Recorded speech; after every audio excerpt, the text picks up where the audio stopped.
안녕하세요. K-넷 코리아 건덕근 임고은입니다. 지난 시간에 저희가 감기약을 언제까지 복용을 해야 되고 왜 복용을 해야 되고 그런 것들에 대해서 조금 언급을 했었고요. 오늘은 이제 항생제.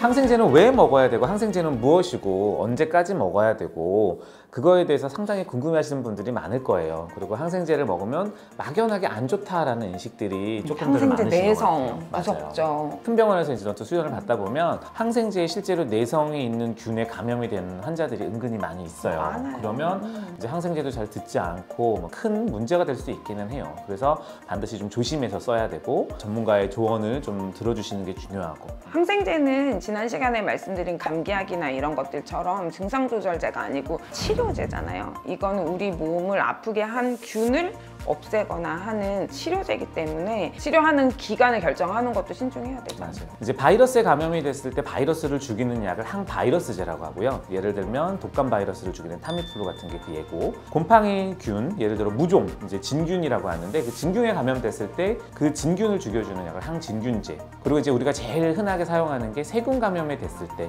바이러스 감염 때는 사실 항생제를 쓴다고 해서 바이러스 자체에 영향을 미치는 건 아니지만 세균성 감염, 세균성 축농증, 중이염 뭐 이런 거에 대한 거는 균을 죽이는 치료제이기 때문에 사실 우리가 항생제를 좀 사용을 하게 되죠. 항생제 내성에 대해서 어떻게 생각하세요? 항생제 내성은 사실 제일 심플한 거 하나만 지켜주시면 돼요. 그 균이 치료가 될 때까지 항생제를 유지한다. 결국 내성이라는 거는 우리가 이제 치료제를 주기 시작하면 그 세균이 이제 죽잖아요. 막 죽으려고 막 하는데 갑자기 약이 끊겨버려. 그러면 걔가 그 항생제를 이겨 먹으려고 막 발버둥을 친단 말이에요. 그러면 더 센 세균이 되어버리는 거예요. 그래서 그 다음에 그 항생제를 투여했을 때 약이 듣지 않는 거죠. 그래서 그런 걸 심플하게 이제 내성균이라고 하는 거죠. 개인 수학과에서 주로 항생제를 먹게 되는 경우가 편도염, 중이염, 폐렴, 기관지염도 경우에 따라서는 그다음에 피부 염증 생겼을 때 이럴 때 먹는 항생제들이 사실 그렇게 센 항생제들이 아니어가지고 그렇죠. 뭐 내성 얘기 한참 나오지만 실제로 잘 들어요.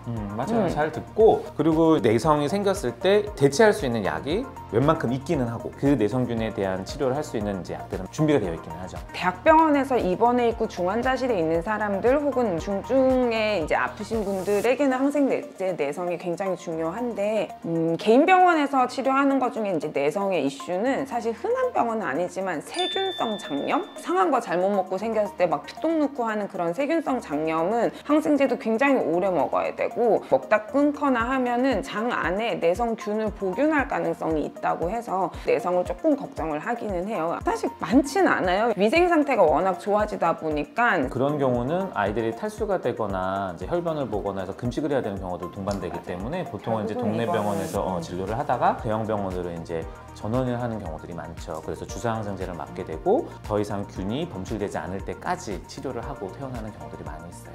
자, 이제 언제 항생제를 써야 되나요? 그리고 항생제를 꼭 써야 되나요? 이제 어머님들 그거 많이 질문을 하세요. 누런 코 나와요. 항생제 먹어야 되는 거 아니에요? 막 이러신 분들도 계시고 보통 이제 언제쯤 항생제를 시작하시나요? 세균 감염이 의심될 때 하죠. 주로는 이제 열이 너무 오래 난다든지 부비동염 같은 경우에는 열이 안 나는 경우도 많아요. 이 뼈 안에 있는 염증들이라 진짜 심하면 이 부비동염이 뇌 농량까지 가는 경우들도 꽤 있었거든요. 너무 오래 가면서 두통이 동반된 부비동염? 콧물 색깔만 보고 사실 결정하지는 않고요. 중이염은 당연히 청력 때문에 써야 되고 그 다음에 폐렴, 폐솔이 너무 안 좋으면서 열이 나면 당연히 그런 거는 써야 되고 그 다음에 농가진, 모기 물려가지고 조금 긁기 시작했는데 이제 염증 생기고 진물 나고 이런 거는 항생제 안 쓰면은 굉장히 오랫동안 고생하잖아요. 그래서 이제 중이염 같은 경우는 길면은 뭐 2주, 3주, 폐렴 같은 경우도 종류마다 다르겠지만 최소 5일에서 어떤 항생제 이제 일주일에서 9일 정도까지 쓰는 것도 있고 그리고 축농증 같은 경우가 아마 이제 치료 기간이 제일 길 수 있어요. 길면 한 달까지도 항생제를 써야 되는 경우가 있는데 콧물 감기, 바이러스 감염이 되게 의심되긴 하지만 그게 진행이 되면서 코가 누래지고 후비루가 많이 생기고 아이가 힘들어하는 경우는 사실 바이러스